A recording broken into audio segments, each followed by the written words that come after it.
Yeah, just talk a bit about, what they are. Okay. Hold on, guys, hold on. Sure. Tom Vickers, take two. I remember, this is David Jackson.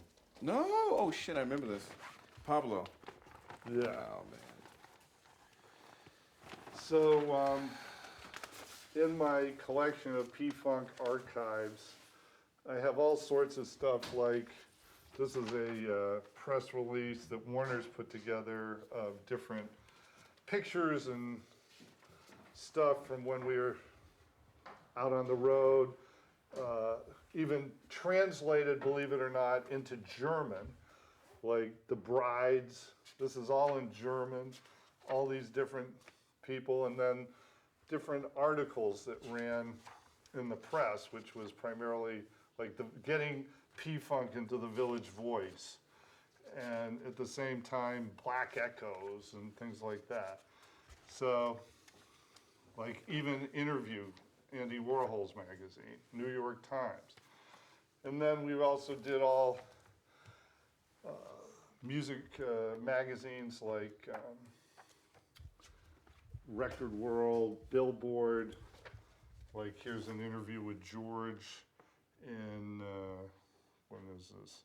1978 in Record World magazine. Ebony, Bootsy on the cover of Ebony. Wax Paper, which was Warner's. We'd get, Funkadelic. This was sort of like a thing to introduce each new album that would come out. This was Warner's in-house magazine. Then I'd have all sorts of old things like press releases, bios, pictures, Blues and Soul English magazine with a George Clinton color poster. They also got in Cream magazine, which was a big rock magazine at the time. And, here they are landing the mothership in Times Square in 1979 for a documentary film, which unfortunately never got completely made. Where's that footage, you wonder? I have no idea. Here's George in New Music Express in England. Really, don't fight the system, create your own. James Brown, Jimmy, Sly, and ourselves took the whole other thing so far that most of them ain't nowhere near catching up. I mean, Jimmy, we'll be chasing him for years, Here's one of those rock and soul magazines I was telling you about. Another Warner's thing with, let's see what's in here, with Eddie Hazel's album. So I got stuff for days here. New Funk Times, our own little Yeah, I sort remember of- you did a few of those, didn't yeah, you? we did about a half a dozen of these, and we'd send them out to the fan club. We had about, I'd say, 2,000 members in the fan club, and we'd send these out as sort of, with cartoons and stuff about various bands, stuff that, Pedro Bell or Overton Lloyd or Ron Stozo Edwards would do. All this type of stuff. And, Zap, who, we'd introduce new bands that were coming up. And the other thing, I'd save stuff like I remember Village that. Voice article that kind of looked at the whole, and then George would be part of this. Stanley Crouch Of all writing people. about George, And so I've got just, gang and gangs of this stuff from this heyday. Photos, press releases, rare backstage memorabilia. Do you have any all photos sorts you of could pull stuff. out? Yeah, let me show you a few photos.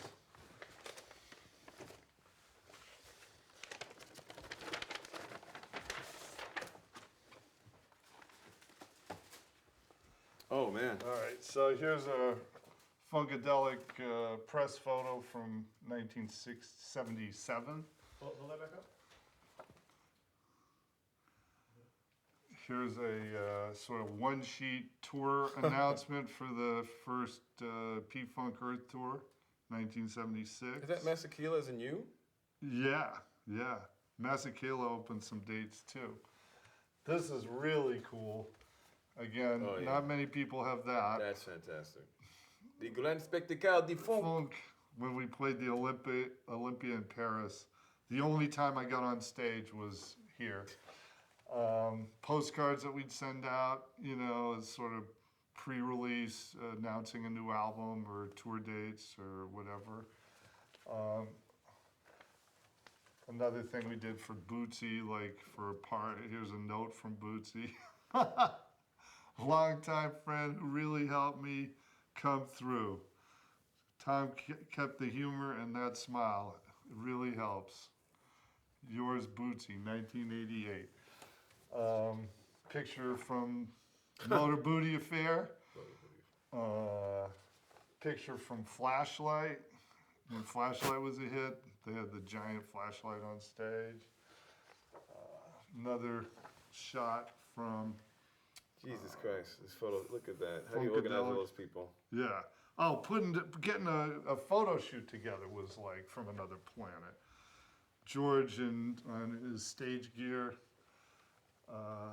backstage photo with, Wow. you know, the main band, Mike Hampton right there. George, you can't even see in this photo. I don't even know where he is, but here he is dressed up in his clones of Dr. Funkenstein gear. And then I told you about the letters I get from Pedro Bell. There's a typical Pedro Bell letter, okay? That's how it would be mailed to me. There's my address, and he'd do all this. And there's one, and then here's another one from Pedro. That is amazing. And that actually was mailed. This is how it would come in the mail. Yeah.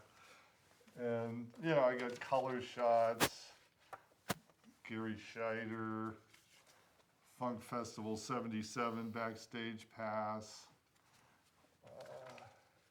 ticket stub, Parliament Mother's Finest cameo in New Orleans on October 14th, 1977. That was a funky show. Yeah. And the ticket cost $7. So I got Scott, a how are you? gang of this stuff. Good, we'll be heading your way soon. Pictures, more magazine covers, all sorts of stuff in there. So I don't know.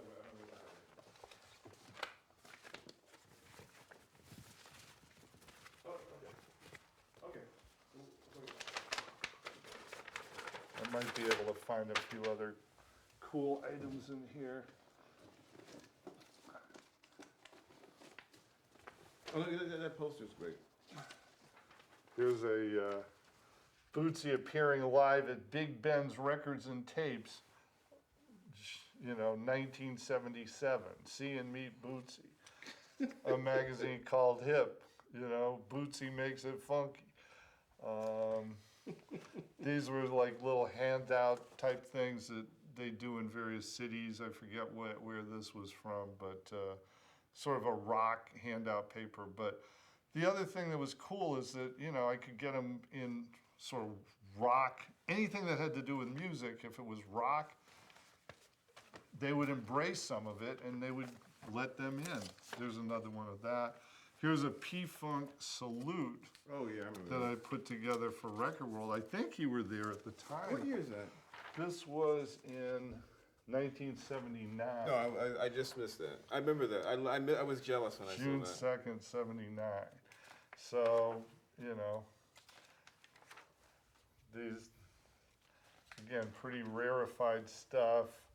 Archie Ivy, you know, who was George's right-hand guy for so many years. Ron Dunbar. Like, that's your Funk Festival crowd right there. Check that out. 36,000 people.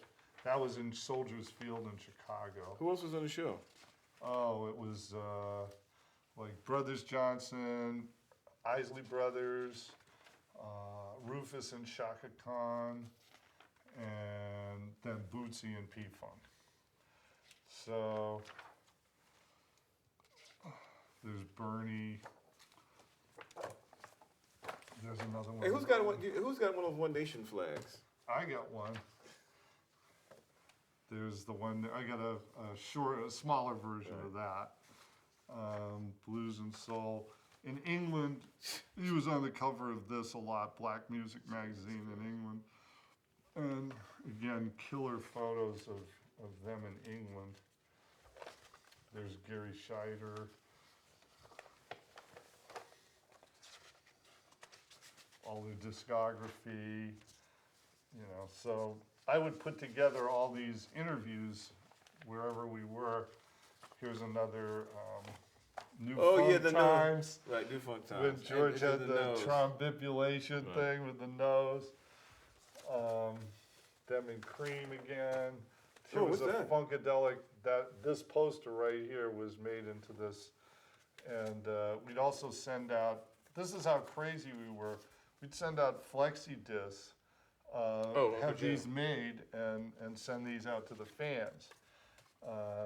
George on the cover of Jet, and again the sort of this was a Casablanca party that we had to celebrate them coming to Madison Square Garden. Casablanca is actually its own documentary. Oh yeah. What a crazy label. Here's some great pictures of us in England at the Houses of Parliament. This is a member of House of Parliament who sponsored the group to come to Parliament.